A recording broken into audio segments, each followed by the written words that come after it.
Today we are going to start with mercantile policies and Indian trade जो हमारा unit 2 है। इसमें हम लोग देखेंगे कि ईस्ट इंडिया कंपनी कैसे पहले इस्टेब्लिश करता है और कैसे धीरे धीरे इंडिया में आता है और अपने आप को इस्टेब्लिश करता है। पहले तो एज ए ट्रेडिंग कंपनी आया, उसके बाद वो लोग पॉलिटिक्स में इंटरफेयर करने लगा। So we will see in this how East India Company's monopoly started and everything. So let's start. Structure of the East India Company. East India company का पहले स्ट्रक्चर कैसा था? The East India companies of Europe were some of the earliest joint companies in the world. East India company ना पहले एक joint stock company था, जिसमें different joint stock company क्या होता है? जॉइंट स्टॉक कंपनी वो कंपनी होता है जिसमें स्मॉल कंपनीज जो होते हैं वो इन्वेस्ट करते हैं एक बड़ा सा कंपनी के लिए। तो एक जॉइंट स्टॉक कंपनी होता है। तो ईस्ट इंडिया कंपनी जो था एक जॉइंट स्टॉक कंपनी था in the world. A joint stock company can assess a large amount of money by numerous stake holders that can be use to build a business. तो joint stock company वो company होता है जिसमें different share holders अपना पैसा invest करते हैं और वो बिजनेस पर्पज से यूज़ होता है। शेयर होल्डर्स हैव डायरेक्ट से इन दिस डिसीजन, लेकिन शेयर होल्डर्स का इस डिसीजन में डायरेक्ट से होता है, मतलब वो उसमें इन्वेस्ट करते हैं और उसके बदले उन्हें कुछ परसेंटेज मिलता है जितना वो इन्वेस्ट करते हैं in that proportion. Relating to the management of the company they also have the right to elect the board of directorate. और उनके पास एक और पावर था क्या कि वो बोर्ड ऑफ डायरेक्टरेट, मतलब जो शेयरिंग किए उस कंपनी में, तो स्टॉक होल्ड कंपनी का हेड कौन होगा उसका इलेक्शन होता था। तो सबका इसमें शेयर रहता था कि बोर्ड ऑफ डायरेक्टरेट किसको इलेक्ट किया जाए। For all these reasons joint stock companies from organising the business of East India trade was superior to and more sufficient than the earlier form. इसीलिए जॉइंट स्टॉक कंपनीज जो था वो organise करता था businesses of East India trade. मतलब East India trade कैसे start हुआ? पहले तो वो एक जॉइंट स्टॉक कंपनी था, डिफरेंट स्टॉक होल्डर्स जो थे उसमें इन्वेस्ट कर रहे थे, जिससे वो अपना बिजनेस बढ़ाते वो इतना बड़ा हो गया कि वो इंडिया में आके अपना ट्रेड करना स्टार्ट कर देता है। Mercantile policies and India trade. Logical accumulation of the development was foundation of the East India Company in 1600. East India Company का foundation कब होता है? 1600 में होता है। As a joint stock enterprises, पहले ये क्या था? एक joint stock enterprises था जिसमें different stakeholders अपना investment कर रहे थे, जिसमें सबका अपना अपना say था, मीन्स अपना परसेंटेज था, जितना वो इन्वेस्ट कर रहे थे उसके प्रोपोर्शन में उन्हें उसका परसेंटेज मिलता था। In the beginning only a few wealthy merchants of London were stake holders. शुरू में तो कुछ केवल वेल्दी मर्चेंट्स जो थे ना वो स्टेक होल्डर्स थे। Of course the poor ones can't be या the needy ones can't be the stakeholders. So the only the rich merchants at that time were the stakeholders of the East India company. उस समय केवल जो rich merchants थे London के वही shares कर रहे थे कंपनी ईस्ट इंडिया कंपनी में। But in the course of the 18th century, relatively smaller stakeholders began to participate. लेकिन हम लोग 18th century में देखते हैं कि जो smaller stakeholders होते हैं ना वो भी start कर देते हैं participate करना and became the owner of the United Companies of the Merchants of England. और धीरे धीरे जो है ईस्ट इंडिया कंपनी जो है वो united companies of merchant of England का हेड बनने लगता है, मतलब ओनर्स बन जाता है। Trading to the East Indies founded in 1708, the new company continue to be called as East India company as of old. और फिर उस नाम जो था न्यू कंपनी का वो चेंज हो जाता है और उसका नाम हो जाता है अब East India company as of old. Monopoly. East India company का मोनोपोली कैसे था? Monopoly in a general sense means that exclusive control over trade.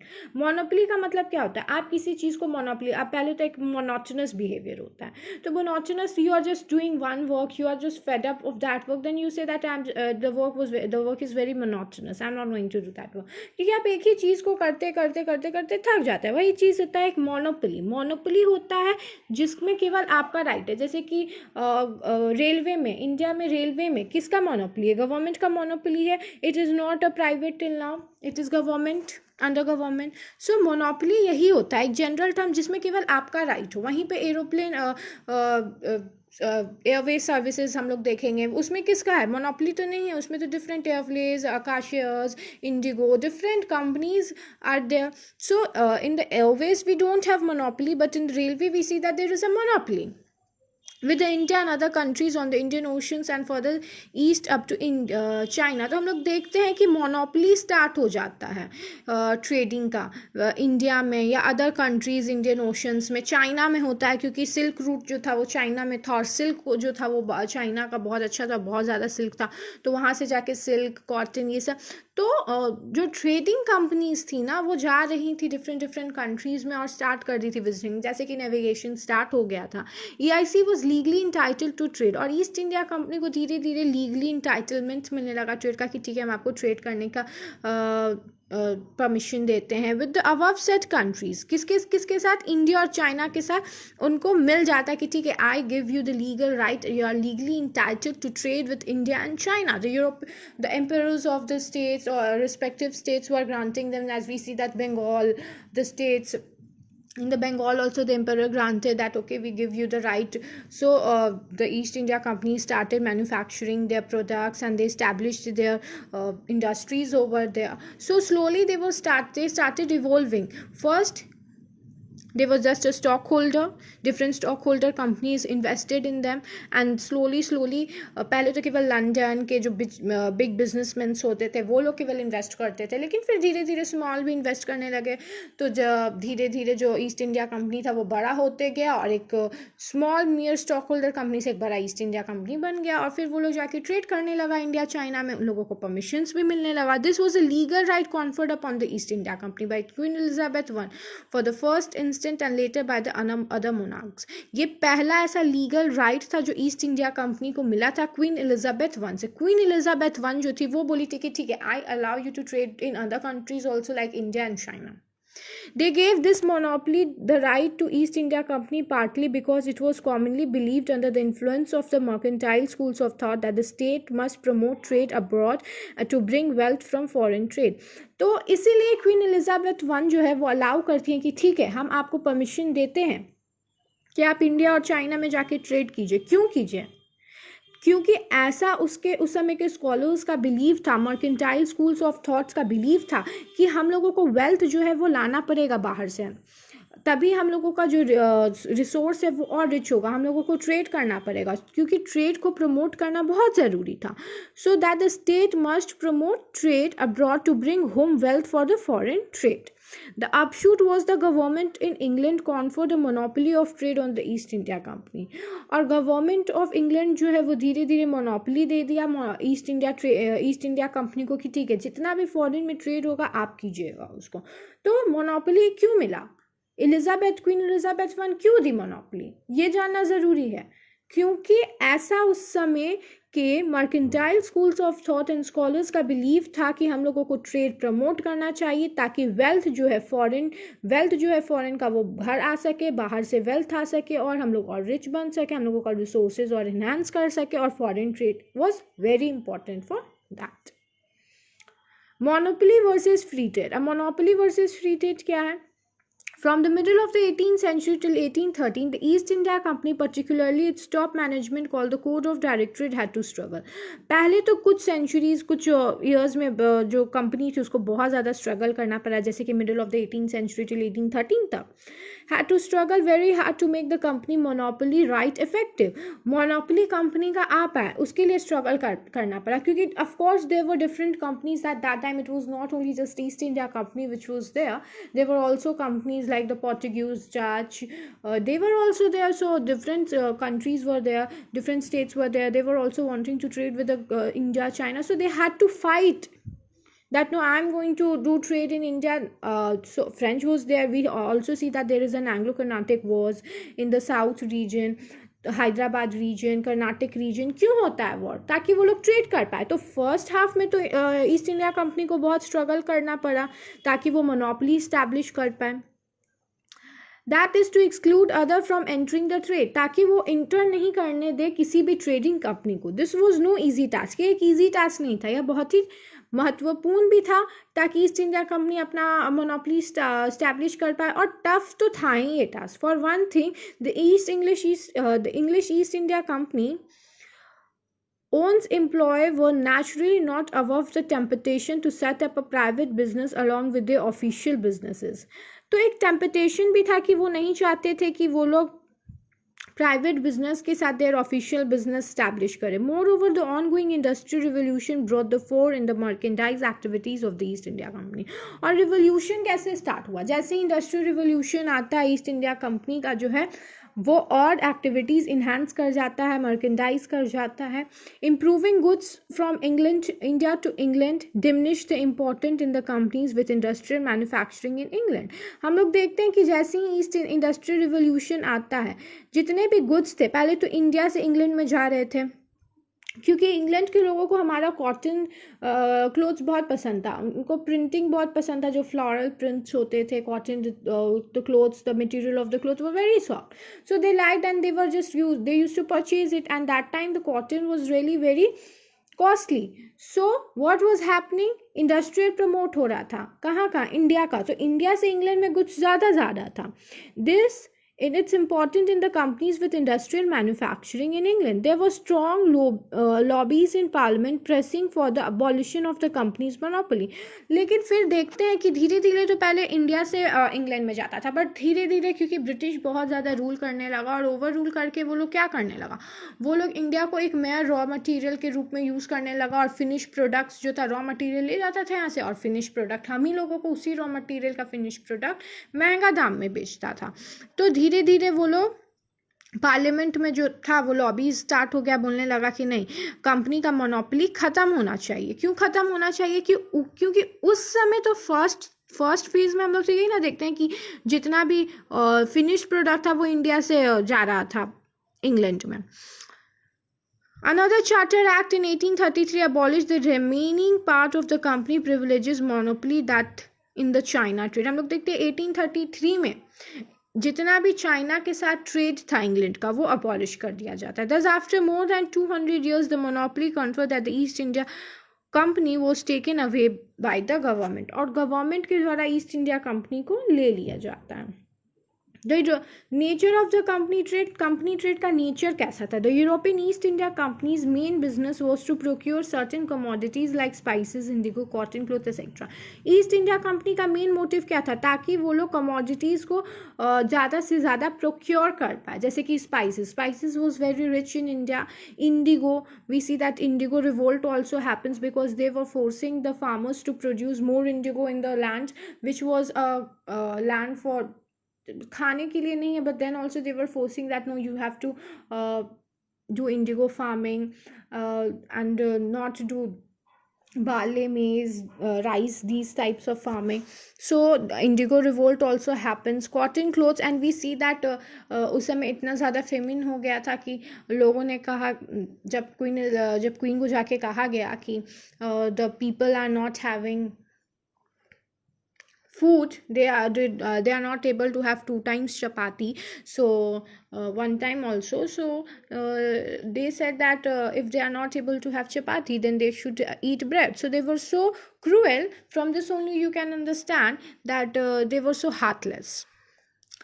So their main aim was to procure more and more commodities like spices, indigo, cotton, clothes, etc. and export them to Europe. उनका यही main motive था कि वो ज़्यादा से ज़्यादा सामान जैसे कि स्पाइसेस, इंडिगो, कॉटन, क्लोथ्स को ले और यूरोप में ज़्यादा से ज़्यादा प्रोक्योर कर पाए। Of these goods in Indian initially took a place under fairly competitive condition. A 17th century English factory and generally to compact with local और country merchandise and foreign traders including other European East India companies. In the course of the 18th century the Englishman increasingly acquired a position of advantage. हम लोग देखते हैं कि धीरे धीरे 17th century से English East India company जो थी, EIC जो थी, वो कंट्री में स्टार्ट कर देती है अपना फॉरेन ट्रेड करना इंडिया में आके, और धीरे धीरे 18th century में आते आते तो वो बहुत ज़्यादा इंक्रीज़ कर जाता है, उनका पोजीशन बहुत ज़्यादा एडवांटेजियस हो जाता है, बहुत ज़्यादा वो लोग इन्हांस कर जाते हैं इंडिया में, क्योंकि वो लोग डिवाइड एंड रूल पॉलिसी को यूज़ कर रहे थे, और हमारे रूलर्स भी जो थे वो फाइट कर रहे थे फॉर हैविंग द सीट्स।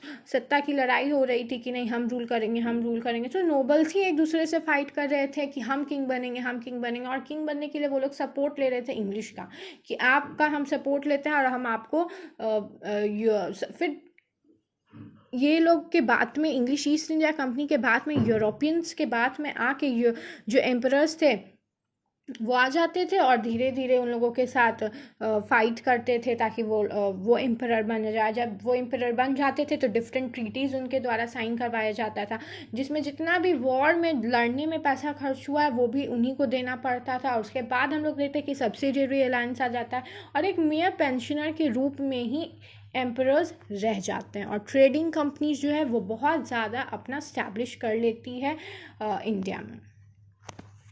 और पहले तो बस एक ट्रेडिंग कंपनी के रूप में आया था, अभी हम लोग विजिबल है इस चीज़ से कि ईस्ट इंडिया कंपनी जो है केवल एक ट्रेडिंग कंपनी के रूप में आता है, बट धीरे धीरे वो पॉलिटिक्स में भी घुसने लगता है।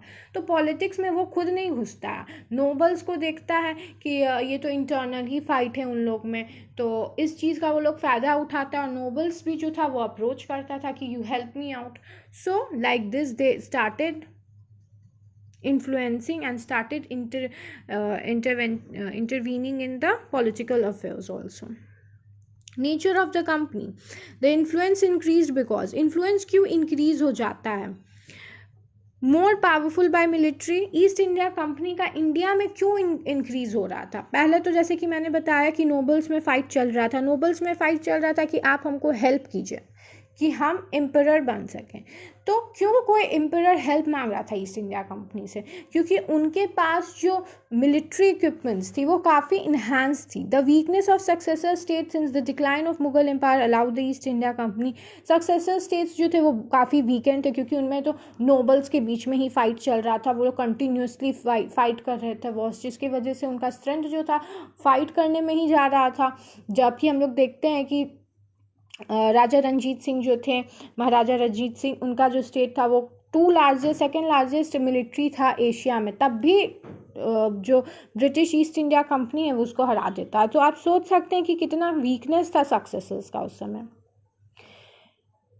Companies to bully and bribe the local powers to grant European special trade privileges. Companies जो थी उनको बुली करती थी, ब्राइब देती थी, करप्शन बहुत बढ़ गया था। तो कंपनी क्या कर रही थी कि नोबल्स को बोलती थी कि हम आपको इतना पैसा देंगे, ये देंगे, और ये सब चीज़ में ला के, झांसा में ला के यूरोपियन कंपनीज उन लोग से ट्रेडिंग प्रिविलेजेस साइन करवाती थी ताकि उन लोगों को ट्रेडिंग प्रिविलेजेस मिल सके, वहाँ पर वो लोग इंडस्ट्री इस्टेब्लिश कर पाएँ। They sold product at cheaper prices than India, और वो लोग क्या करने लगे फिर धीरे धीरे यहाँ से रॉ मटेरियल ले जाते थे और वहाँ से बेचते थे सामान, और चीपर प्रोडक्ट पे बेचते थे। इंडिया में इंडस्ट्रीज़ नहीं था, वहाँ पर इंडस्ट्रीज़ था, तो जो प्रोडक्ट था वो कम पैसे में बिक जाता था। Artisan and traders which attracted India, they brought weak western goods which led to decline of eastern manufacture of artisans and traders. तो जो भी आर्टिशंस और ट्रेडर्स थे which attracted Indian and they brought western goods, फिर धीरे धीरे देखते हैं कि जो इंडियंस थे वो भी वेस्टर्न गुड्स को परचेज करने लगते हैं क्योंकि जो इंडिया में वही सामान था वो ज़्यादा दाम में बिक रहा था और वही वेस्टर्न कंट्रीज़ जो थे उसको कम दाम में बेच रहे थे। तो ऑफकोर्स जो कम दाम में बिकेगा उसको लोग खरीदेंगे। तो धीरे धीरे हम लोग देखते हैं कि डिक्लाइन होने लगता है ट्रेड का, इंडियन का, इंडिजिनस प्रोडक्ट का इंडिया में ही, और वेस्टर्न प्रोडक्ट का इंक्रीज़ होने लगता है इंडिया में ही। Mercantile businesses and political power, पहले तो एक वो मर्केंटाइल बिजनेस था लेकिन फिर पॉलिटिकल पावर में कैसे स्टैब्लिश हो गया? First east India company had only came for trade but slowly their interest emerge in political power. पहले तो ईस्ट इंडिया कंपनी केवल ट्रेड करने के लिए आई थी, बट धीरे धीरे उनका पॉलिटिकल इन्फ्लुएंस बहुत ज़्यादा बढ़ने लगता है क्योंकि वो लोग देखते हैं कि यहाँ पर अगर हम पॉलिटिकल इन्फ्लुएंस अपना स्टैब्लिश कर लेंगे तो ट्रेडिंग हम लोगों के लिए करने में और ईजी हो जाएगा। This evolution of English East India company from the youth system to factory system, पहले तो वो एक ट्रेडिंग कंपनी थे, फिर बस पहले तो एक स्टेक होल्डर थे, फिर बिजनेस में आए, फिर धीरे धीरे इन्वेस्टमेंट की, अपना बिजनेस बढ़ाया, फिर वो trading company east India trading company बन गया, फिर वो ट्रेड करने आया इंडिया में। फिर वो देखा कि नहीं, ट्रेड अगर हम कर रहे हैं तो उतना प्रॉफिट नहीं हो रहा जितना हम पॉलिटिकल इन्फ्लुएंस करके और ट्रेडिंग प्रिविलेजेस हम ले सकते हैं। तो वो धीरे धीरे पॉलिटिकल इन्फ्लुएंस भी करने लगा। From that forts and eventually to the position of territorial powers, धीरे धीरे वो लोग फोर्ट्स कैप्चर करना स्टार्ट किया और फिर अब टेरिटोरियल पावर में ही आ गया था सब्सिडियरी अलायंस के तहत। In this business it was not just a fit absent mindness as an aberrations from the proper task of merchant that led to the political hegemony of the company that became British English East India Empire। हम लोग देखते हैं कि धीरे धीरे वो लोग क्या करता है, ईस्ट इंडिया कंपनी इंडिया में आता है, ट्रेडिंग स्टार्ट करता है, ट्रेडिंग प्रिविलेजेस लेता है एम्परर से और बोलता है कि ब्राइब देता है, करप्शन बढ़ा देता है और बोलता है कि हम आपको ये देंगे, आपको कुछ नहीं करना होगा, आपको फाइट नहीं करना पड़ेगा वॉर। और जो एम्परर्स थे वो इसलिए मान जाते हैं क्योंकि ब्रिटिशर्स के पास जो आर्मामेंट्स थे वो काफ़ी सुपीरियर थे, तो मान जाते हैं। It was useful to have military power to back coercions in the artisan example the Bengal weavers. हम लोग देखते हैं कि धीरे धीरे जो मिलिट्री पावर्स था वो कोरोजन मतलब जो आर्टिशियंस जो थे उन लोगों का जो समय था वो ख़राब होने लगा क्योंकि उन लोगों का जो इंडिजिनस प्रोडक्ट्स था वो नहीं बिक पा रहा था और वहीं पे जो वेस्टर्न प्रोडक्ट्स थे वो चीप प्राइस में बिक रहे थे। To bully the local merchants to make them subservient to English factory and private traders. तो फिर क्या हुआ, इंग्लिश ट्रेडिंग कंपनीज जो थे वो फैक्ट्री स्टैब्लिश कर लिए इंडिया में और जो काम करते थे कारीगर्स थे उन लोगों को बोलते हैं कि आप लोग आइए और हमारे फैक्ट्री में क्योंकि उनका अपना सामान उतना नहीं बिक पा रहा था तो उनके पास कोई ऑप्शन नहीं था, वो लोग फैक्ट्री में जाके अब काम करने लगे और कम पैसे में काम करते थे क्योंकि लाइवलीहुड को मेंटेन तो करना ही था।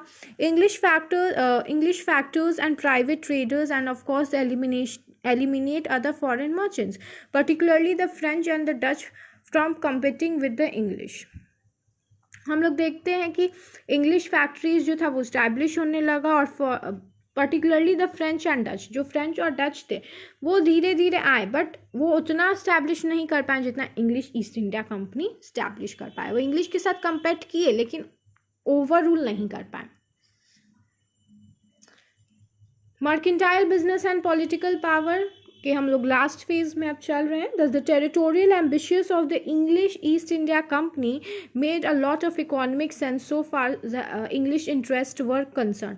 उन लोगों का जितना भी इंटरेस्ट था दे वर वेरी सेल्फिश, उन लोगों का जितना भी कॉमन इकोनॉमिक सेंस अपना इंटरेस्ट था वो उस चीज़ को फुलफिल कर रहे थे। These are the some of the reason why we see that company playing such a salient role in the Indian political history in the 18th century to the emergence has a larger territorial power by the beginning of the 19th century।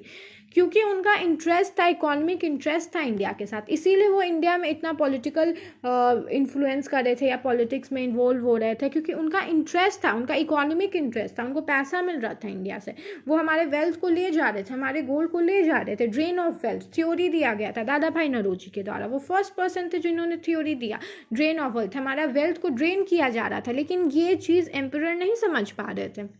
ये चीज़ बाद में आके उन लोगों को ये चीज़ realise होता है कि धीरे धीरे डिवाइड एंड रूल पॉलिसी करके हमारे वेल्थ को ड्रेन कर दिया गया है ब्रिटिशर्स के द्वारा और हम लोग एक रॉ मटेरियल रह गए थे। फिनिश प्रोडक्ट्स जो हम लोग पहले बेचते थे अब हम लोगों को वही फिनिश प्रोडक्ट्स महंगे दाम में खरीदना पड़ रहा था ब्रिटिशर्स से।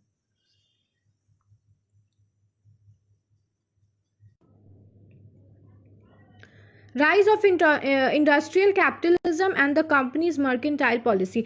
तो फिर हम लोग देखते हैं कि इंडस्ट्रियलिज्म और इंडस्ट्रियल कैपिटलिज्म का राइज हो जाता है जैसे जैसे इंडस्ट्रीज बढ़ते जाती हैं और वैसी वैसी कंपनीज का मर्केंटाइल पॉलिसीज भी होता है। The 19th century a non commercial earning started through the land tax.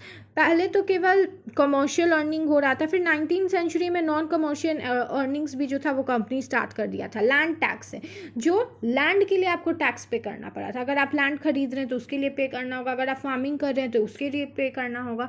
So in the 19th century a non commercial earning started through a land tax that was called as a territorial revenue.